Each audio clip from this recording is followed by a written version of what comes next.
যারা আমার এই ভিডিওটা দেখা শুরু করেছেন তাদের প্রত্যেককে অনুরোধ করছি, ভিডিওটা অনেক লম্বা হবে, কিন্তু আপনারা একটু ধৈর্য ধরে সম্পূর্ণ ভিডিওটা দেখবেন। কারণ আমি আমার এই চ্যানেলে যত ভিডিও করেছি সবচাইতে সেরা ভিডিও এটি, এবং যে ভিডিও থেকে অবশ্যই আপনারা কিছুটা হলেও জ্ঞান অর্জন করতে পারবেন। আসসালামু আলাইকুম ওয়া রাহমাতুল্লাহি ওয়া বারাকাতুহু। কেউ আমাকে আওয়ামী লীগের দালাল বলেন, কেউ জামাতের দালাল বলেন, কেউ জাতীয় পার্টির, কেউ এনসিপির, মানে অনেকেই আমাকে অনেক দলের দালাল বলে থাকেন, কিন্তু বাস্তবিক অর্থে আমি কোনো দলের দালাল না এবং কোনো দলের অন্ধভক্তও না। এখন আলোচনার বিষয় হচ্ছে ইসলামিক দলগুলো আদৌ জোটবদ্ধ হতে পারবে কিনা, বা বিশেষ করে জামাত, চরমোনাই, হেফাজত, মানে জামাত, চরমোনাই এবং কওমি অঙ্গনের আলেমদের মধ্যে আসলেই কি জোট হওয়া সম্ভব কিনা। দাড়ি, টুপি, পাঞ্জাবি, পাগড়ি এবং বড় বড় মাদ্রাসা থেকে বড় বড় ডিগ্রি থাকলেই আমি কাউকে আলেম মনে করি না। আলেম শব্দের অর্থ হচ্ছে জ্ঞানী, আর কোরআন হচ্ছে পূর্ণাঙ্গ জীবন ব্যবস্থা। আর পূর্ণাঙ্গ কোরআনের জ্ঞান যার মধ্যে রয়েছে এবং সেই জ্ঞানের আলোকে যে আমল করে, আমি শুধুমাত্র তাকেই আলেম মনে করি। বাংলাদেশে অনেকগুলো ইসলামিক দল রয়েছে এবং বাংলাদেশে আলেমদের মধ্যে অনেকগুলো গ্রুপ রয়েছে এবং উপগ্রুপও রয়েছে। অনেক বড় বড় ফিসাব রয়েছে, অনেক বড় বড় আকাবির রয়েছে, অনেক বড় বড় পণ্ডিত রয়েছে, অনেক বড় বড় বক্তা রয়েছে, বহু ধরনের আলেম রয়েছে যারা বিভিন্ন দলে বিভক্ত। আবার বাংলাদেশের মানুষ ধর্মের দিক দিয়ে অনেকটাই আবেগপ্রবণ, এবং বিশেষ করে বাংলাদেশ, ভারত, পাকিস্তান এই উপমহাদেশে যেসব মুসলমানরা রয়েছে এরা এই বিভিন্ন আলেমদের দ্বারা প্রভাবিত, এবং বেশিরভাগ ক্ষেত্রে এই মুসলমানরা এই বিভিন্ন আলেমদের অন্ধ আনুগত্য করে। এবং যেই সব মানুষ ভাগ ভাগ হয়ে বিভিন্ন আলেমদের অন্ধ আনুগত্য করে, তারা সম্পূর্ণরূপে এই আলেমদের উপর সঁপে দিয়েছে যে এই আলেম যদি বা এই রাজনৈতিক দল যদি জান্নাতে যায় আমিও জান্নাতে যাব, আর তারা যদি জাহান্নামে যায় আমিও জাহান্নামে যাব। মানে সম্পূর্ণরূপে আলেমদের উপরে বা এইসব বিভিন্ন দলের উপর তারা তাদের আস্থা রাখতেছে, তারা আখিরাতে কামিয়াব হওয়ার জন্য। মানে এইসব দল বা এইসব পীর অথবা এইসব আলেমদের ভক্ত যারা রয়েছে তারা এইভাবে সিদ্ধান্ত নিয়েছে, এই আলেমরা দুনিয়াতে আমাদের জন্য কিছু করতে না পারলেও আখিরাতের জীবনের জন্য তারা আমাদের সাহায্যকারী হবে। কিন্তু বাস্তবতা হচ্ছে যে আলেম দুনিয়ার জীবনে উপকারে আসবে না, সে আলেম কখনো আখিরাতের জীবনেও উপকারে আসবে না।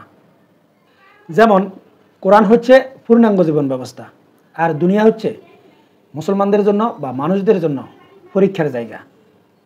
এখন একটু চিন্তা করেন তো, দুনিয়াটা যদি পরীক্ষার জায়গা হয়, আর সেই পরীক্ষার জায়গায় যদি কোনো আলেম যদি তার উপকারে না আসে, কিয়ামতের দিন ফলাফল জানানোর দিন, সেই ফলাফলের সময় সে আলেম কিভাবে তার উপকারে আসবে। এখন মানুষকে আল্লাহ তাআলা দুনিয়াতে পরীক্ষা করে কি কি দিয়ে? দুঃখ, কষ্ট, হাসি, কান্না, অভাব, কাউকে সম্পদ দিয়ে, কাউকে রোগ দিয়ে, কাউকে সুখ দিয়ে, নানা রকমভাবে পরীক্ষা করে।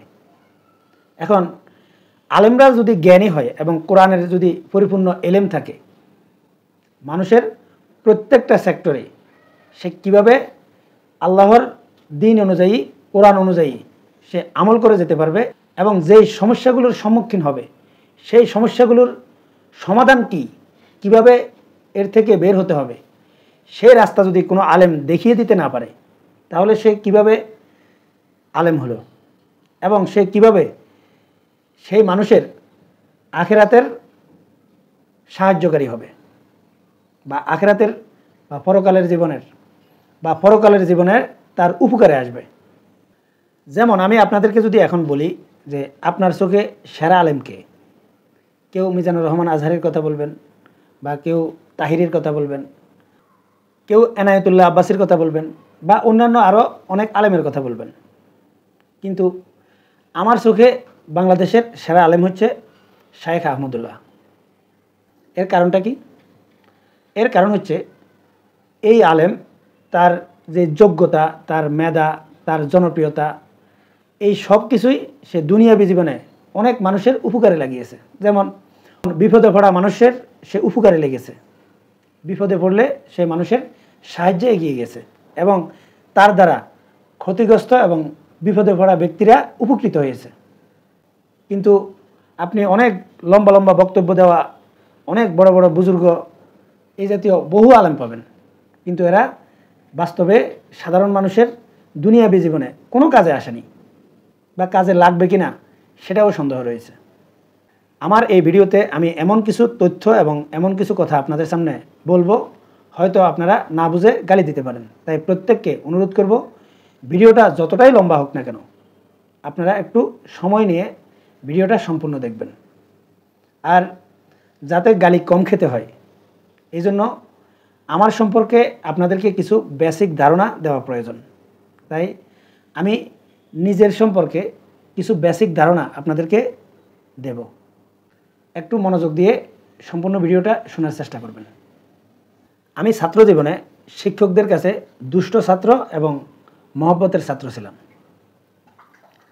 আবার যারা ক্লাসমেট ছিল তাদের কাছে মহব্বতের ক্লাসমেটও ছিলাম।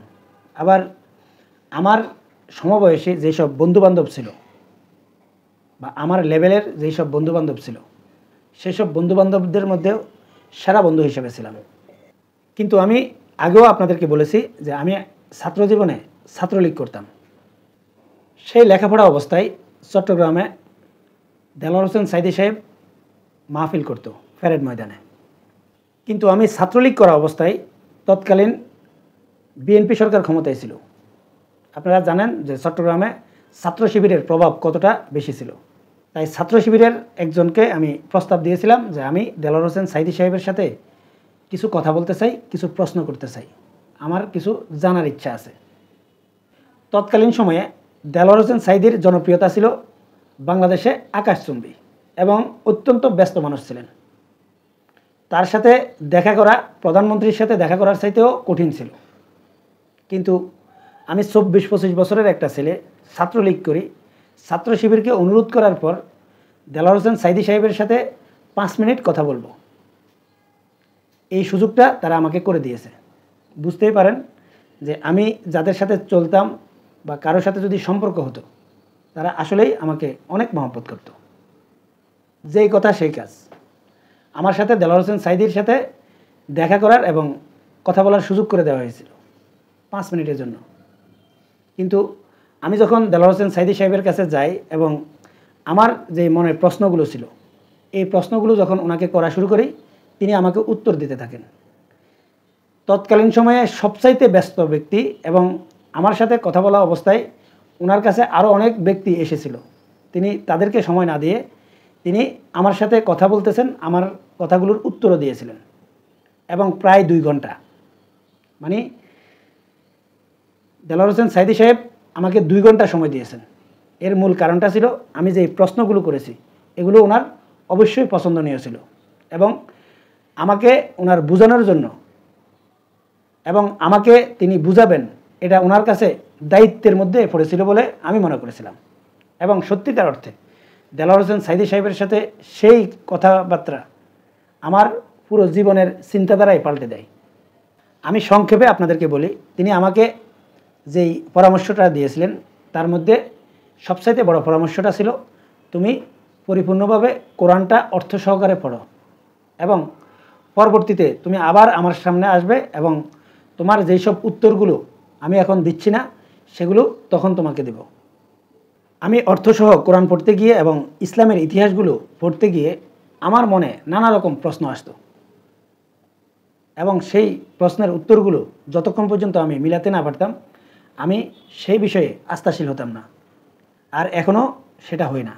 মানে আমার বিবেক যেটা আল্লাহ তাআলা দিয়েছে সেই বিবেকের কাছে যদি আমার প্রশ্নের উত্তরটা যতক্ষণ না মিলবে আমি সেই বিষয়ের উপর আস্থাশীল হই না। যেমন কোনো ব্যক্তি যদি মুসলিম হয় সে যত বড় অপরাধী করুক সে একদিন না একদিন তার শাস্তি ভোগ করে জান্নাতে যাবে। কিন্তু তার যদি ঈমান না থাকে বা মুসলিম যদি না হয়, সে চিরস্থায়ী জাহান্নামে থাকবে। তখন আমার মনে এটা প্রশ্ন এসেছিল যে আমরা যারা মুসলমানের ঘরে জন্ম নিয়েছি, তারা কোনো না কোনো সময় কালেমা পড়েছি এবং এই কালেমার উপর বিশ্বাসও রেখেছি, কিন্তু আমরা সেই কালেমার উপর প্রতিষ্ঠিত নাই। মানে মুসলমানের ঘরে জন্ম নেওয়ার কারণে পিতামাতার কর্তৃক আমাকে কালেমা পড়ানো হয়েছে, কালেমা শিক্ষা দেওয়া হয়েছে। কিন্তু যারা খ্রিস্টানের ঘরে জন্ম নিয়েছে বা হিন্দু ধর্মে জন্ম নিয়েছে বা বৌদ্ধ ধর্মে জন্ম নিয়েছে, তারা এই সুযোগটা পাবে না বা সেই সুযোগটা পায়নি। কেন পায়নি? সে তার ধর্ম অনুযায়ী শিক্ষা পেয়েছে। যেহেতু পিতামাতা কর্তৃক আমরা কালেমা পড়ি এবং কালেমা উপর বিশ্বাসও স্থাপন করি, কিন্তু এটার আমল করি না, তারপরেও আমরা কোনো না কোনো দিন জান্নাতে চলে যাব। কিন্তু তারা শুধুমাত্র ভিন্ন ধর্মী, কারো ঘরে জন্ম নেওয়ার কারণে, কারো পিতার ঘরে জন্ম নেওয়ার কারণে সে চিরস্থায়ী জাহান্নামে থাকবে। আর আল্লাহ তাআলা বলেছে যে আমি কারো উপর ন্যূনতম জুলুমও করব না কিয়ামতের দিন। প্রত্যেকে ন্যায় এবং ইনসাফ পাবে। তাহলে এটা আল্লাহ তাআলার কেমন ইনসাফ হলো যে একজন ব্যক্তি মুসলমানের ঘরে জন্ম নেওয়ার পর সে শুধুমাত্র কালেমা পড়ার কারণে সে চিরস্থায়ী জান্নাতে কোনো না কোনো দিন যাবে, আর যে অন্য ধর্মে জন্মগ্রহণ করার কারণে সে জাহান্নামে যাবে। এটা কি ইনসাফ হলো? এই প্রশ্নের উত্তর আমি অনেক আলেমের কাছে চেয়েছি, কিন্তু আমাকে দিতে পারেনি। কিন্তু আমি শেষ পর্যন্ত এটার উত্তর অবশ্যই মিলিয়েছি। আর তারপর আমি ইসলামের উপর পরিপূর্ণভাবে আস্থা রেখেছি। অতএব আমি কারো অন্ধভক্ত না, কোনো হুজুরের অন্ধভক্ত না, কোনো আলেমের অন্ধভক্ত না, কোনো ইসলামিক দলেরও অন্ধভক্ত না। আমি জেনে বুঝেই ইসলামিক দলগুলোকে এখন সমর্থন করছি। বিশেষ করে আমার প্রথম পছন্দ জামাতে ইসলাম, আর দ্বিতীয় পছন্দ ইসলামী আন্দোলন বাংলাদেশ।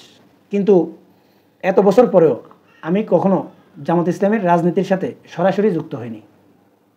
এর মূল কারণটা হচ্ছে, আপনাদেরকে আগেও বলেছি যে আমি অন্ধভক্ত না। আমি আমার আখিরাতকে নিশ্চিত করার জন্য এবং আখিরাতের জীবনকে চিরস্থায়ী শান্তি আনার জন্য আমি যে কোনো দলের উপর অন্ধভক্ত হব না। কারণ আমার কাছে এখনও প্রশ্ন থেকে যাচ্ছে যে আমাদের বাংলাদেশে যেই ইসলামিক দলগুলো রয়েছে, এই দলগুলো আদতে সঠিকভাবে ইসলামিক আইনগুলো এবং ইসলামিক পদ্ধতিতে তারা চলছে কিনা এবং সত্যিকারে প্রকৃত ইসলাম মেনে চলছে কিনা। এই সন্দেহটা যতক্ষণ পর্যন্ত দূর না হবে আমি ইসলামিক কোনো রাজনৈতিক দলের সাথে যুক্ত হব না। জামাতে ইসলামের রাজনীতিতে যুক্ত হতে বেশি সময়ের প্রয়োজন নেই এবং সেই দলের নেতৃত্ব দিতেও বেশি সময়ের প্রয়োজন হয় না। এটার জন্য প্রয়োজন হয় যোগ্যতার। আমি এটা নিশ্চিতভাবে জানি যে আপনি চাইলে এবং আপনার যোগ্যতা থাকলে জামাত আপনাকে মূল নেতৃত্বে নিয়ে যাবে, আপনার নেতৃত্ব চাওয়ার প্রয়োজন নেই। কিন্তু আমি পরিপূর্ণভাবে নিশ্চিত না হয়ে জামাত ইসলামের রাজনীতিতে যুক্ত হব না বা তাদের রোকনিয়াত শপথও নেব না। এছাড়া বিগত সময়গুলোতে আমি জামাতের রাজনীতির সাথে যুক্ত হতে চেয়েছিলাম, কিন্তু 111 সরকার আসার পর বিভিন্ন কারণে জামাত ইসলামী থেকে অনেকটাই দূরে সরে গিয়েছি বা জামাতের রাজনীতি থেকে আমার অনেকটাই দূরত্ব হয়েছে। কিন্তু মাঝে মাঝে আমার জামাতের নেতাকর্মীদের সাথে টাচ ছিল বা দূরে থেকে যেভাবে সংগঠনের সাথে টাচে থাকা যায় সেরকম টাচে থাকার চেষ্টা করেছি। কিন্তু এখন আমি বাস্তবিক অর্থে যুক্ত হতে চাই, কিন্তু তার আগে আমার যে পরীক্ষাগুলো করা দরকার সেগুলোর উদ্দেশ্যে আমি 3টা কাজ করেছি। বিগত 5 মাস আগে আমি জামাত ইসলামের আমিরের কাছে একটা চিঠি পাঠাই, চরমনায়ের আমিরের কাছেও একটা চিঠি পাঠাই এবং বিএনপির তারেক রহমানের কাছেও একটা চিঠি পাঠাই। কিন্তু এই চিঠির উত্তরগুলো এখনও আসেনি, আমি ডাকযোগে পাঠিয়েছি। কিন্তু আমি এটা নিশ্চিত হয়েছি যে জামাতের আমির ডক্টর শফিকুর রহমানের কাছে আমার সেই চিঠিটা গিয়েছে।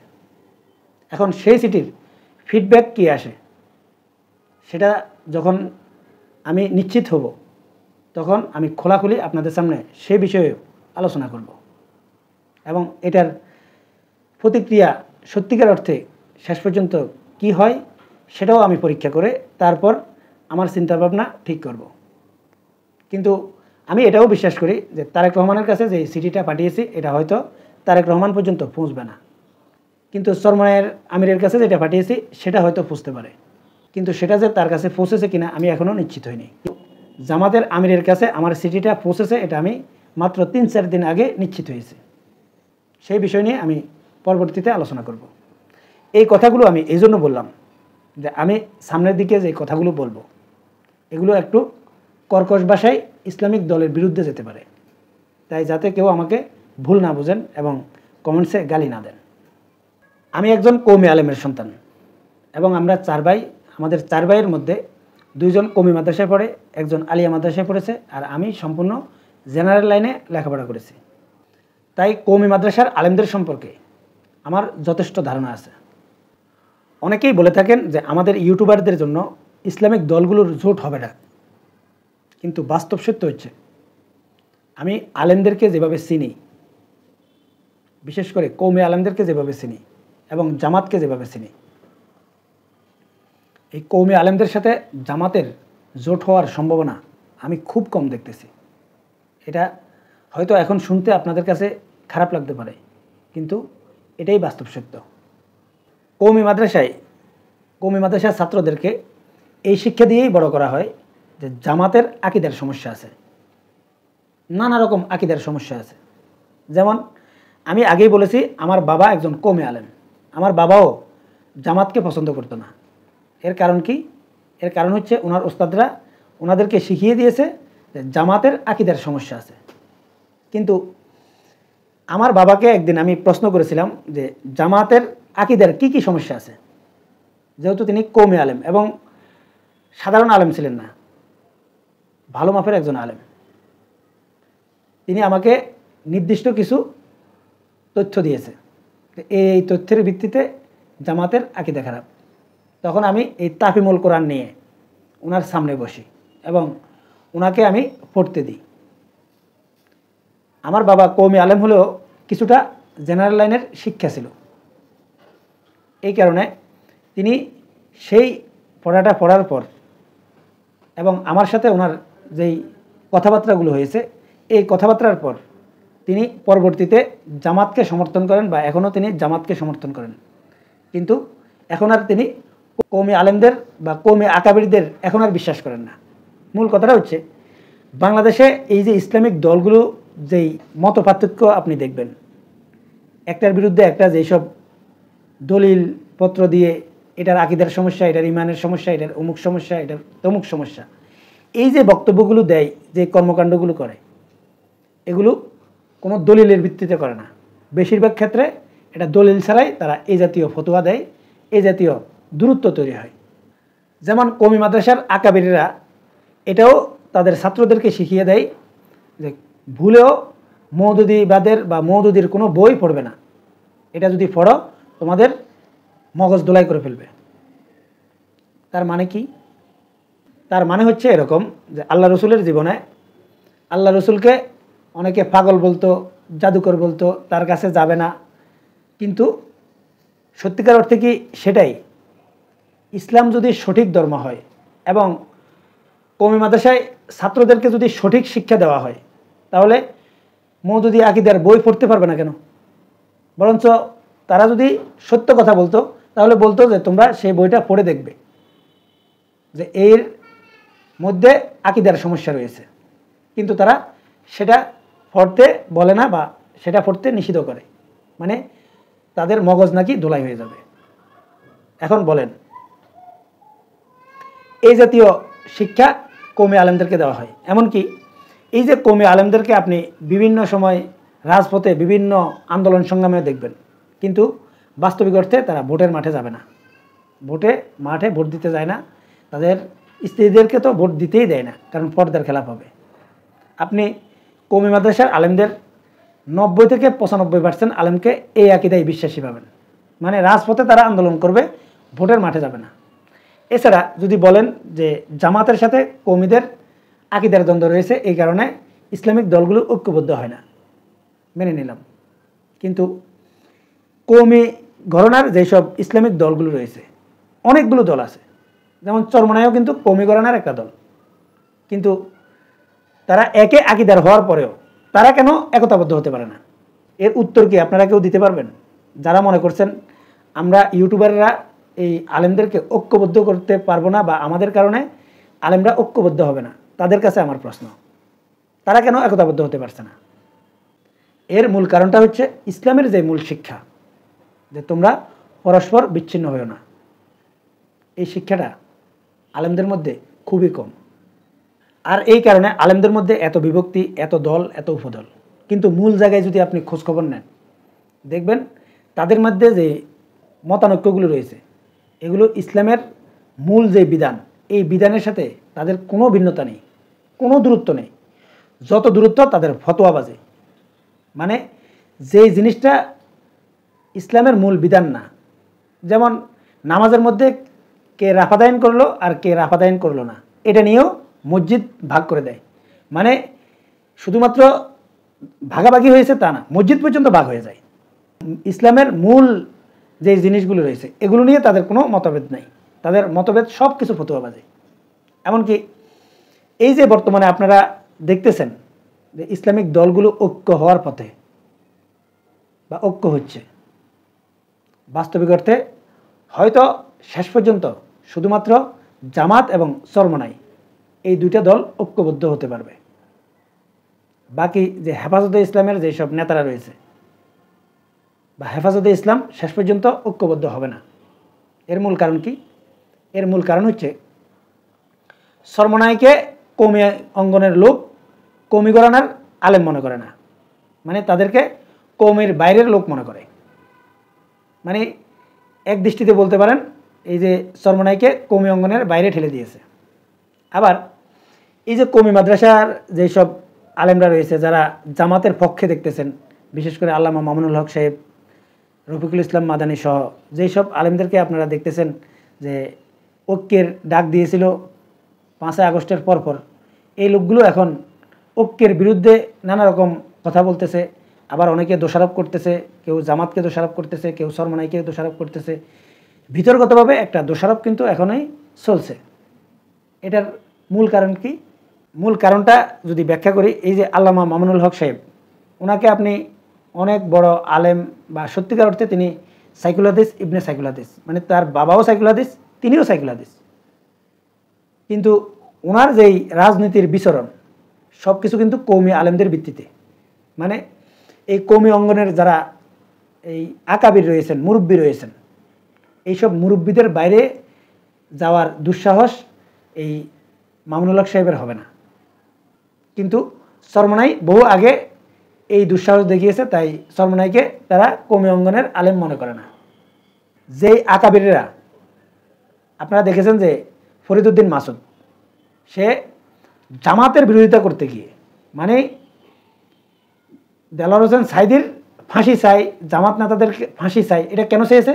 শুধুমাত্র জামাতের প্রতি তাদের বিদ্বেষ থেকে। কিন্তু তিনি কৌমি অঙ্গনের অনেক বড় আকাবির। নাস্তিকদের পক্ষে শাহবাগে গিয়ে বক্তব্য দিতেও সে পিছপা হয়নি। আপনি বুঝতে পারছেন যে কি পরিমাণ বিদ্বেষ বা কি পরিমাণ ঘৃণা রয়েছে এই জামাতের প্রতি কৌমি আলেমদের। এছাড়া আপনারা যারা কৌমি অঙ্গনের আলেমদেরকে চেনেন, নুরুল ইসলাম অলিপুরি সাহেব কৌমি অঙ্গনের বর্তমানে অনেক বড় আকাবির। এই মুসলমানদের ঐক্য নিয়ে বা ইসলামিক রাজনৈতিক দলগুলোর ঐক্য নিয়ে তিনি এই অল্প কিছুদিন আগেও অনেক উল্টাপাল্টা বক্তব্য দিয়েছেন। সেই বক্তব্যগুলো আপনারা শুনে আসতে পারেন। এখন বলেন, এই যে কৌমি অঙ্গনের যে আকাবিরা রয়েছে, যাদের ছত্রছায়ায় মামুনুল হক সাহেব রয়েছেন, এখন মামুনুল হক সাহেব যদিও চায় এই কৌমি আকাবিরদের কথা ওভারটেক করে তিনি জামাতের সাথে জোটবদ্ধ হতে পারবেন? এটা কি সম্ভব? বাস্তবেই সম্ভব না। এছাড়া আরেকটা বিষয় হচ্ছে, কৌমি আলেমদের মধ্যে ইসলামিক মোটামুটি নলেজ ভালো থাকলেও তাদের বেসিক জ্ঞান অনেক কম। মানে বর্তমান বহির্বিশ্ব কীভাবে চলে এই জ্ঞানটা তাদের খুবই কম। এমনকি কৌমি আলেমদের মধ্যে বেশিরভাগ লোকদেরকে এই শিক্ষাই দেওয়া হয় যে রাজনীতির কোনো প্রয়োজন নাই, আমরা দুনিয়ার জন্য এলেম অর্জন করি না, আমরা আখিরাতের জন্য এলেম অর্জন করি। মানে রাষ্ট্র ক্ষমতা বা সরকারি চাকরির জন্য করি না, মানে রাষ্ট্র পরিচালনার দায়িত্ব কী জিনিস বা একামতে দিন কী জিনিস, এই জিনিসটার জ্ঞানটা কৌমি আলেমদের মধ্যে খুবই কম এবং সেটা নেই। হয়তো আপনারা দেখতেছেন যে বর্তমান সময়ে কওমি আলেমদের মধ্যে অনেকে রাজনীতি করছেন বা রাজনৈতিক দল তৈরি করেছেন, কিন্তু এগুলো সফল হয়নি। কিন্তু এই ইসলামী আন্দোলন বাংলাদেশ মানে চরমোনাই এই কওমি অঙ্গন থেকে বের হয়ে যাওয়ার কারণে বা কওমি অঙ্গনের এইসব আকাবির পূজা থেকে বের হয়ে নিজস্ব সত্তায় তারা কিছু কাজ করার কারণে তারা কিন্তু মোটামুটি জনপ্রিয় দল হতে পেরেছে বা এখন বর্তমান বিশ্ব পরিস্থিতি মোটামুটি বুঝে এবং সেই অনুযায়ী রাজনীতিও করছে। কিন্তু বিগত সময়ে আপনারা দেখেছেন যে চরমোনাই পীর সাহেবও কিন্তু এই জামাতের চরম বিরোধিতা করেছে। এগুলো কেন করেছে? এগুলো শুধু করেছে এই কওমি আকাবিরদেরকে খুশি করানোর জন্য। এটা হচ্ছে মূল বাস্তবতা। অতএব যারা স্বপ্ন দেখতেছেন ইসলামিক দলগুলো ঐক্য হচ্ছে, বাস্তব সত্য হচ্ছে এই ইসলামিক দলগুলো যদি ঐক্য হয়, আমি এটা দৃঢ়ভাবে বিশ্বাস করি শুধুমাত্র জামাত এবং চরমোনাই এই দুইটা দল ঐক্য হতে পারে। আর এটা কিভাবে ঐক্যটা হতে পারে সেটাও অন্য কোনো ভিডিওতে আপনাদেরকে শোনাবো। এছাড়া সুন্নি সম্প্রদায় রয়েছে, এই সুন্নিদের মধ্যে যেসব বক্তারা এই পীর পূজা করে এবং মাজারে গিয়ে সেজদা দেয়, তারা তো জামাতকে টোটালে পছন্দ করবে না। কিন্তু সুন্নি আকীদার মধ্যে একটা শ্রেণী রয়েছে, তারা মাজারে সেজদা দেয় না এবং পীর পূজাও সেভাবে করে না। এই জাতীয় যে গ্রুপটা রয়েছে এই গ্রুপটার সাথেও জামাতের ঐক্য হতে পারে। যেমন এনায়েতুল্লাহ আব্বাসীর নাম আপনারা শুনেছেন। মধ্যমপন্থার যেই সুন্নি আকীদা সম্পন্ন আলেমরা রয়েছে বা যেই গ্রুপটা রয়েছে তাদের সাথে ঐক্য হতে পারে। এর বাইরে আর কোনো জায়গায় ঐক্য হওয়ার কোনো সম্ভাবনা নেই। অতএব জামাত ইসলামীকে তাদের নীতি অনুযায়ী আগামীর রাজনীতি ঠিক করতে হবে। সম্মানিত দর্শক, ভিডিওটা অনেক লম্বা হয়ে যাচ্ছে বিদায় আজকের মতো এখানেই শেষ করছি। আল্লাহ হাফেজ।